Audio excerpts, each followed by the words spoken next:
Being a Christian theology major, I want to go through the Quran and point out the 50 things that to me pop out as seeming to be erroneous. Now, many times I might be giving the Quran a unfair judgment. So if you think that I'm being unfair to the Quran in a particular area, then in the comments below, please start your comment with the number of my argument. First, the Quran evolved.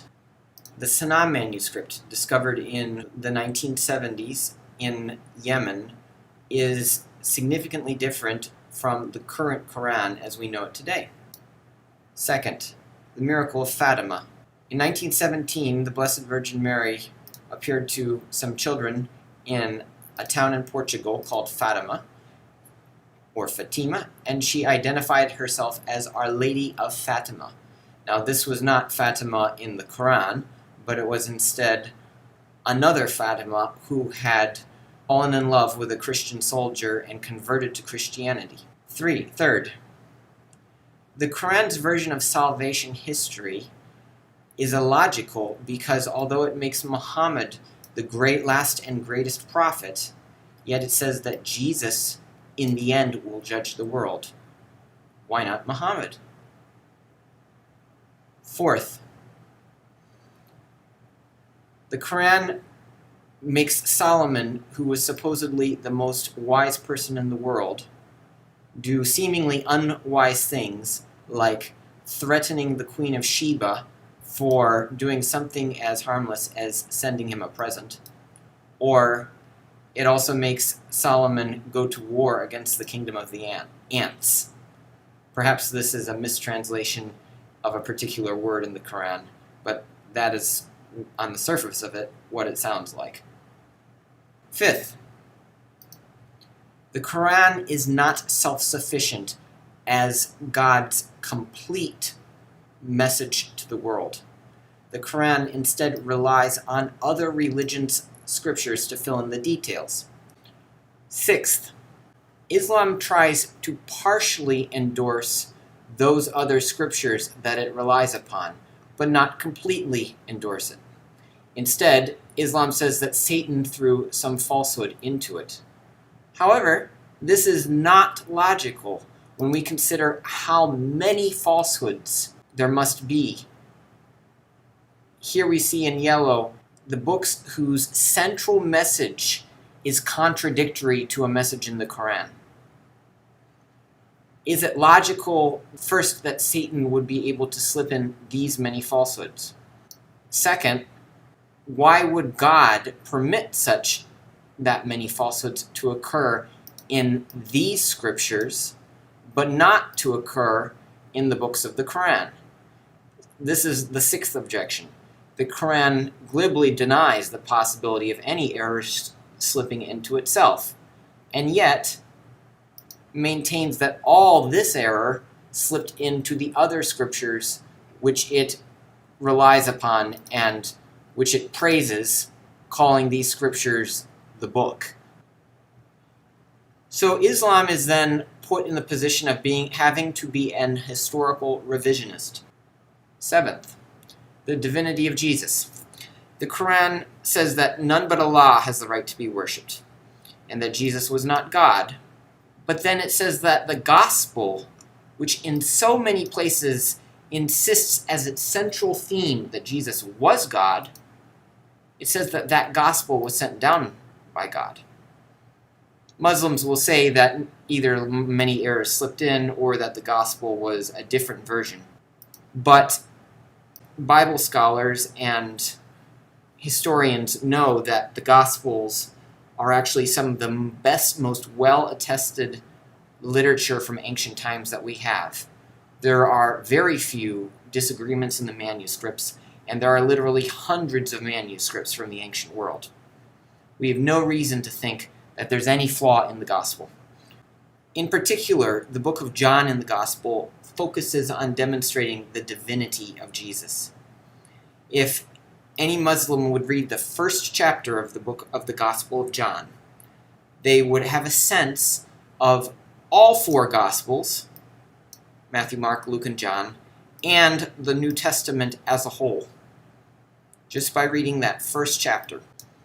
So, is it likely that the gospel which Muhammad praises is significantly different from this gospel, which insists on the divinity of Jesus? 8. The Quran calls itself the decider of what is right and wrong. This directly contradicts Judaism, which says that the Ten Commandments and no more are the ultimate decider of what is right and wrong. Christians also agree that the Ten Commandments are the bare minimum that God requires to enter heaven. The Quran, however, touches on some of these commandments and not others. For instance, the Quran says that lying is okay, whereas the eighth of the Ten Commandments says that lying is false. And you can read the list of commandments there in Deuteronomy 5:22. 9th, the Quran has a different theme of genealogy than the Jews do. The whole Old Testament, from Genesis all the way down to Zechariah, speaks of a single line, a single seed. Why? Because in the book of Genesis, God promised to Adam, after Adam sinned, that the seed of woman, or the seed of Eve, would someday crush the head of Satan. Therefore, Jews have always charted one particular line. Isaac, Abraham, Adam, Abraham, Isaac, Jacob, Judah, other kings like Hezekiah, all the way down through history. Now, Christians would say that this was because it was looking forward. It was not just looking forward, but it was gradually purifying this chosen line from the effects of original sin until someday there would be born a virgin who, as the seed of the woman, would give birth without the help of a man, but just by herself, through the power of God, would give birth to the Savior of the world, who is both God and man, Jesus Christ. That's why Christians say that there was a single line. But the Jews say that there was a single line that will someday bring the Messiah. This is different from Islam, which focuses not on a chosen line, but on a chosen family. So Islam says that both Ishmael and Isaac were holy. Unlike the Bible, which says that Isaac was good, but Ishmael was a wild ass of a man who would be a bad neighbor and fight against all his brothers, and all his brothers would fight against him. But in any case, it's a whole family that is chosen in the Quran, whereas it is a whole line in Judaism. So Judaism emphasizes very much, and for a long time in many chapters, that Isaac was chosen, but Ishmael was not. Isaac received the blessing, but Ishmael did not. Then Jacob received the blessing, even though he was the second son, even though Esau, who was the first son, did not. And so on and so forth throughout all of the Old Testament. So there's a different genealogical model. 10th, the Quran claims that it is the same religion that was given to Abraham, Moses, and Jesus. Really? In particular, why does the Quran overlook the whole law of Moses with all its regulations about how to sacrifice so as to remove particular sins? 11th, there is sloppiness when we compare the two sets of scriptures. Both the Bible and the Quran cannot both be true. In particular, there are discrepancies in the story of David and the sheep, Solomon and the Queen of Sheba, and Moses and the burning bush, and many others. 12th, the Quran takes Bible stories out of their context, always reducing the whole story to nothing other than a moral lesson about the necessity of obedience. For instance, Zechariah, who was the father of John the Baptist, the forerunner of the Lord, the messenger that came before Jesus. But his father, Zechariah, in the Quran becomes nothing but just a man who begged not to be childless. Similarly, Mary, who to Christians is the immaculate, sinless, ever virgin, mother of he who was God, and culmination of all of Jewish history, in the Quran becomes nothing but just a blessed woman. 13th, swearing. Muhammad swears by Allah, whereas Jesus says, do not swear by anything. Let instead your yes be yes and your no be no. Anything more than this, yes and no, is from the devil. 14th, the Quran has no storyline or plot. By contrast, the Bible's storyline is that of the process of salvation history, the gradual purifying of the Jews to finally love God, and also simultaneous purifying of their seed to escape the effects of original sin. Whereas the Quran has no order in the books and the stories and the messages. The Quran sounds like a laundry list. 15. The Quran does not seem divine or supernatural in its character. Now, the Quran denies this, saying that even mankind and jinn could not have invented a Quran such as this. But to the careful theologian reading between the lines, the Quran constantly betrays itself and gives itself away to be nothing more than natural reasoning, i.e., something that either a human or a demon could have come up with. 16th, the author of the Quran could have been an angel or a demon. Why? Because no leaps of faith are required in the Quran. In the Bible, this is different. As St. Augustine says, first believe it and then you will start to understand it. Connections will start to be made. You will see the deeper sense and the deeper message. But no such deeper sense, no such eyes of faith are required to understand the Quran. No future trust in future prophecies is required. Muhammad doesn't make prophecies about the future. And lastly, the Quran has no symbolism, no deeper symbolism. Rather, Muhammad says what he means and means what he says. Unlike the Bible, where birds mean one thing, the land means the Semites, the oceans mean the Gentiles, all the seething nations. There's much symbolism. In fact, the whole Bible is a movie in symbolic imagery. So, what does this result in? Well, ultimately it means that the Quran is not a great work, judging by the standards of ancient literature. Ancient literature loved this depth, loved symbolism, loved literary devices like chiasms and ABAB structures, and there were tons of Greek terms for flourishes and ways to put greater depth into a story. They were terms like zeugma and peristasis and histron proteron and golden line. All these literary terms that occurred throughout ancient literature to show that a work had been exhaustively and with great depth made. For instance, the Iliad or the Odyssey of Homer has zillions of these. None of that exists in the Quran. The Quran would not be a great work, judging by the Greeks or the Romans. And therefore, if there's nothing risked, there's nothing gained. If there's no greatness in it, then there's no joy in it, no epiphany, sudden realizations in it, no passion, no hardship, and then triumph.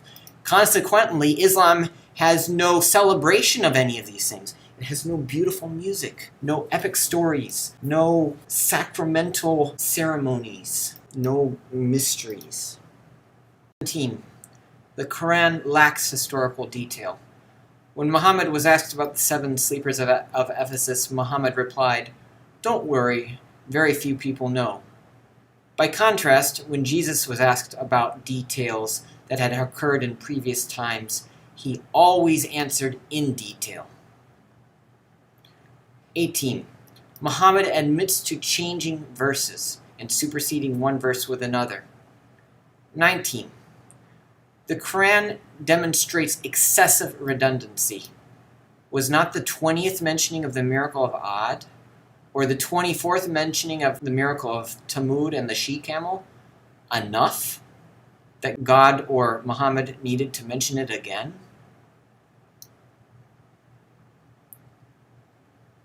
Twentieth, the Quran has no order. You could mix up the episodes in it and put them in a different order and there would be no noticeable difference in it. But this cannot be said for the Bible. In the Bible, there is a chronological order from the beginning of humanity to the very end of humanity. And later parts depend on previous parts. 21. The Quran dwindles into a trickle. This is not like the Bible, in which the final book of the Bible, the book of Revelation, demonstrates the same threefold structure that occurred back in the first book of the Bible, the book of Genesis. We still see that threefold structure. That shows us that the Bible is unified and symmetric from front to back.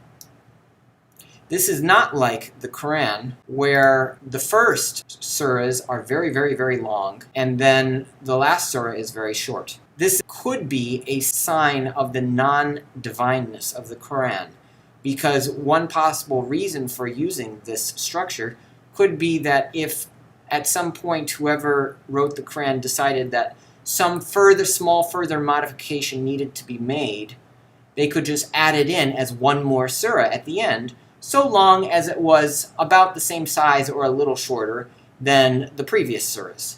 So this is called an asymptote in mathematics, where something approaches closer and closer and closer, but it never quite gets there, so you can always keep going down it. There's never a final completion. 22nd. Here's an instance of unusual repetition in the Quran. This is a very minor objection. 24th. I guess I skipped 23. The Quran uses heavy-duty theological terminology, Islamic monotheism. The Bible never says monotheism. The Bible only says one God as opposed to many gods. The reason the Bible does this is so that it could be understandable to all people, not just academics and educated people. So it is odd to use these literary and theological terms right in a work revealed by God to all of humanity. All right, next are theological issues. These are discrepancies between Islam's view of God and the Judeo-Christian view of God. Islam portrays God as simplistic, autocratic, and niggardly, which means not generous. Now, the Bible's God, however, is resourceful, creative, and merciful. In the Christian version, he even comes down to earth and gives his life for the salvation of humanity. However, in the Islamic Quran, God is absent, separate, up in the heavens, far away from humanity. And God shows no emotion and only threatens and then punishes people. 26. The Quran's lack of miracles. Jesus testified to himself and to his authenticity by performing many, many miracles. So also did many prophets in the Old Testament, like Elijah, like Samuel, like Daniel. But Muhammad, even when asked for miracles, as the Quran says he was, always refused. This is not a sign of divine favor or divine support. Whenever miracles are mentioned in the Quran, they are always instead pirated from other times and places, usually from other scriptures. 27. The miracles in the Quran only scare you. Remember Abraham, whom we saved but destroyed Sodom. Remember David, whom we saved but destroyed all of David's enemies. This is unlike the miracles in the Christian and Jewish scriptures, which are given to inspire confidence and faith and hope. 28. The voice of Islam is not the voice of God. Muhammad testifies to himself, claiming over and over that he is the true one. Jesus did not testify to himself, but says, "My Father testifies to me through my miracles." 29th. The scandal of the particular. Do you think that God really cares about Arabic as the only language that his revelation can come in? Or do you think he really cares about the Kaaba at a particular spot on earth? Or do you think he really cares about eating halal? In Judaism, things like this have meaning only as a guide to help you understand deeper religious theological truths. But in Islam, there are no deeper theological truths. Islam is merely just a law. And so, presumably, these things must be all important. Do you think that God really would build a Kaaba in the heavens based on a Kaaba in one particular spot on earth? Moral issues. Submission is not enough to go to heaven. If submission were enough, then God would have to give heaven to all those who submit. But elsewhere, Islam admits that God's grace is in his own power, and Islam has no power over that. So, that means that Muslims cannot have confidence that they will go to heaven. Of course, this verse was said to remind Christians and Jews that they do not have a monopoly on God's grace and that God can indeed give his grace to Muslims. But the flip side of it is that God can also withhold his grace from Muslims, even Muslims who do everything they can to submit. This is why Christians, and probably Jews too, have always held that grace is a free gift and cannot be merited. At least the first graces. Only when you have a relationship with God, a personal relationship, can you then have confidence that there will be more graces in the future. And how do you create this relationship? Judaism creates it with a contract or covenant that is explicitly entered into through ceremonies. Christianity also has a covenant that is explicitly entered into through ceremonies, or sacraments is what they are called in Christianity. 31. Islam has no concept of attractive grace. The Quran claims that it gives many graces, but this is not the understanding of grace in Christianity as a pull, as an inspiration. Consequently, Islam cultivates negative emotions like grudges against those who do not agree with you, whereas Christianity cultivates positive emotions like pity towards those who do not agree with you. 32nd, the Quran denies responsibility. This is a very serious issue from the point of view of morality. You did not kill, but Allah killed. You did not throw, but Allah threw. If that's the case, then how can any court convict a murderer? If the murderer did not murder, but Allah murdered, then there is no way that we can apply guilt to a person. Every murderer knows internally that he has guilt, and this is a natural thing. It is natural to realize that you have been the source of evil. Islam is then removing this natural, God-given element built into our nature that causes us to shy away from doing evil things. 33. Islam has no understanding of sacrifice as removing sin. In Islam, sacrifices are just pious ceremonies. But in the people of the book, in the Jews, sacrifice was to make atonement for violations of the law of Moses. So the law of Moses was how the Jews would categorize and keep track of kinds of sins. And when you committed a certain kind of sin, then you had to do a greater or a lesser sacrifice to get out from under it and have it forgiven by God. Because after all, God is infinitely good, and the goal is to please him and return into right relationship with him under the contract or covenant, not just to go away and assume that God won't care. However, Islam has no priesthood, no law, at least not a formal law, and therefore it does not keep track of sins and how to remove them. Therefore, how can Muslims be confident that their sins have actually been removed? How can they pass on mercy to others, knowing that God forgave them? Perhaps some Muslims who are scrupulous will fear that they are stuck in their sins forever. This goes back to the issue of submission not being enough to get to heaven. Whenever there's sacrifice and a set system for it, therefore there is also a priesthood. Islam lacks a priesthood. Therefore, Islam has a deficient view of a Messiah. Whole books of the Old Testament were looking forward to the future Messiah. For instance, Zechariah. 34. The Muslim moral system is oversimplistic, a straw man. A straw man is something that you can attack over and over, a scapegoat. Islam focuses on paganism over and over throughout the Quran. It seems as if paganism is the only source of evil in the world. Contrast this with the Bible, which says that there are 3 sources of evil.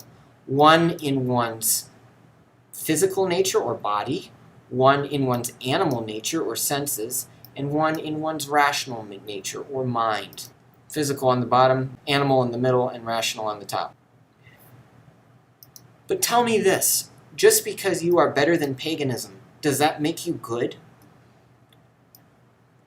Indeed, in the Quran, there is no concept of social sin, no concept of not doing enough or sins against charity. But there's not a concept of not loving enough. 35. One who flees in battle can be condemned to hell. How then is God most merciful? In Christianity, one is always permitted to do less or to do nothing. One is never obligated to do anything except one has pre-agreed in advance to do and given one's word to do. 36. In Christianity, humans have inherent rights and dignity just by being human, or in the case of Christianity, by their bodies being temples of the Holy Spirit. However, in Islam, there is no such concept of inherent dignity, and so you can do things like rape captives and slaves. 36. The Quran repeatedly claims that it contains manifest proofs, signs, and revelations, but it doesn't. 37. The Quran encourages warfare. This is unlike Christianity, where there is something called just war, and one can only go to war under certain circumstances. Islam does have certain circumstances too, under which one may go, but they are less. 38. The Quran is worldly minded, saying that those who give of their wealth are degrees higher than those who do not. This would be equivalent to the Christian concept of the buying and selling of grace, also known as simony. Jesus, however, said that those who are degrees higher are those who give in proportion to their ability, not those who just have more. So the woman who gave everything she had, 2 pennies, was higher in heaven than those rich who gave much of what they had. 39. There are few positive spiritual concepts in Islam. In Christianity, there's glorious freedom. Christians are called a fragrant aroma, a song to God. Islam, however, praises warfare and fighting against evil. Islam would then be like the Levites in the Old Testament, who slew those Jews who had violated the Jewish covenant. After the Levites slew those who had committed the sin, the Levites then, here in red, were servants of the priests, and they would assist in the sacrifices, but not actually do the sacrifices. In the same way, Islam is like the Levites, whereas Christianity is like the priests, where gifts and good things are offered to God, and good things are given back. 40. Muhammad's adultery. Supposedly, Muhammad took his adopted son Zayd's wife, even after sexual relations had been had. To this we answer the charge we once upon a time made against the Roman pagans. If those whom you set up for emulation do such awful things as this, then how can your religion make you anything else except awful?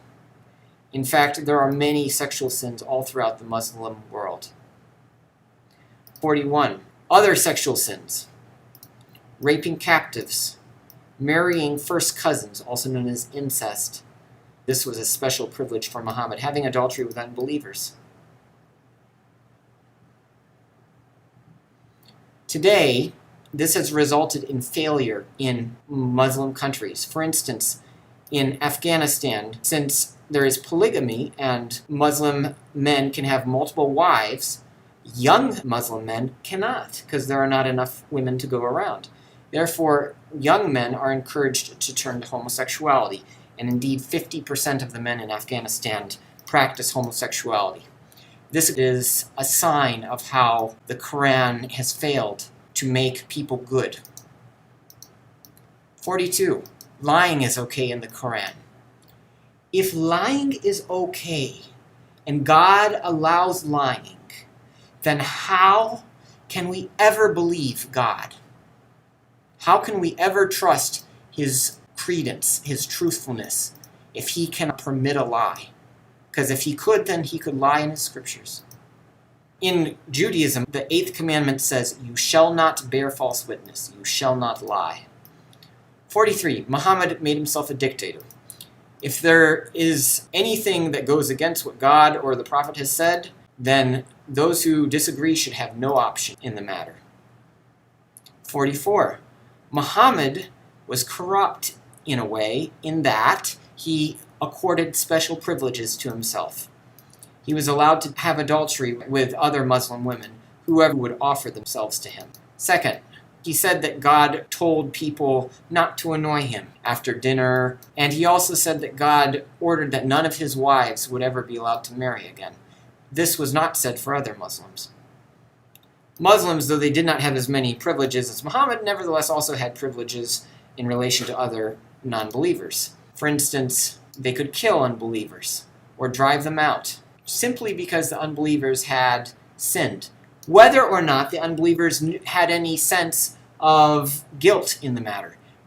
This is unlike Christianity, which says someone can only be convicted if their conscience convicts them, that is, if they know it's wrong first.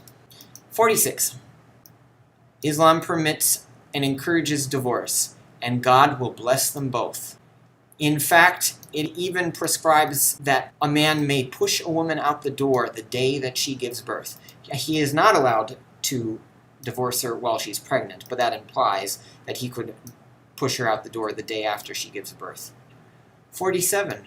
Homosexuality, or at least sexuality, depending which translation of the Quran you go with, is permitted in heaven. And I have made this one last because if you would go with certain interpretations, this would not be the case. Some say instead of hoary-eyed maidens or virgins, 72 hoary-eyed maidens and virgins.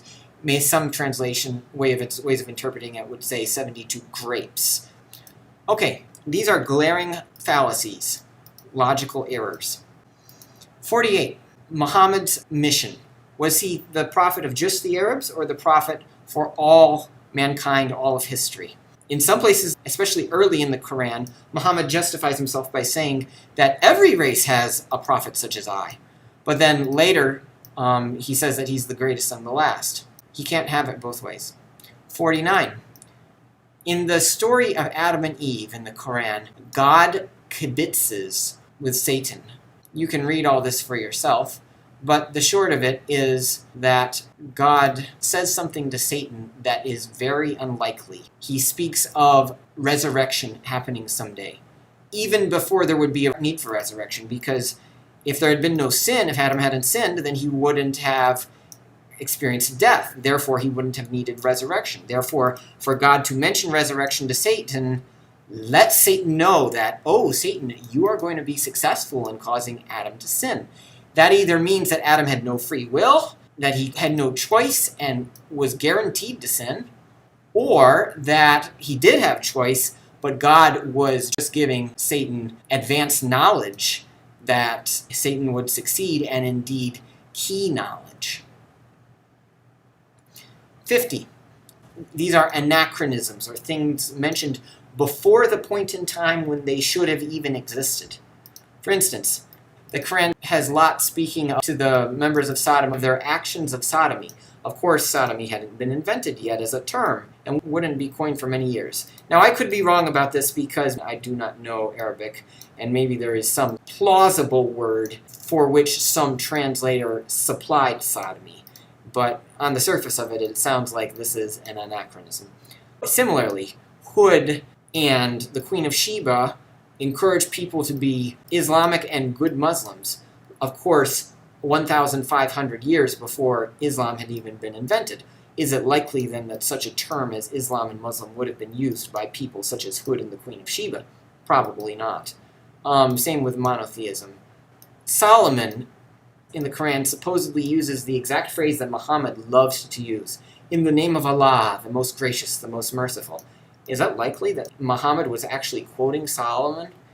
If he was, why doesn't Solomon use this in the Bible? Next up, Satan promises Adam a kingdom.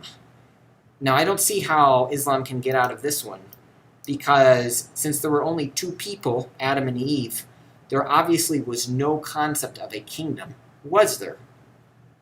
Had Adam been taught about the future progeny of the human race and how it would someday form itself into kingdoms? So, this seems to me like a glaring anachronism, that Adam should even know what a kingdom would be. So all of these things make these stories sound very unlikely and not like they are divinely inspired. Lastly, objection 51. The Quran protests that devils could not possibly have created this Quran. Neither would it suit them if they did create it. But why wouldn't it? If Islam is in fact a false religion, then wouldn't it suit the devils, since the devils love falsehood? In fact, if Islam leads to making you a less good person rather than a good person, if perhaps it even leads many people to hell, then wouldn't it suit the devils? So this argument only makes sense to a person who has already accepted Islam. It wouldn't make sense to someone like me who is just approaching it with an open mind. Therefore, it's a case of circular reasoning, or the fallacy of begging the question, i.e. presuming in advance what you're trying to prove. And why couldn't devils produce it? This goes back to the objection earlier. Indeed, for Islam to even say this sounds like it is protesting too much, and it really knows that devils could have done this and it would suit them.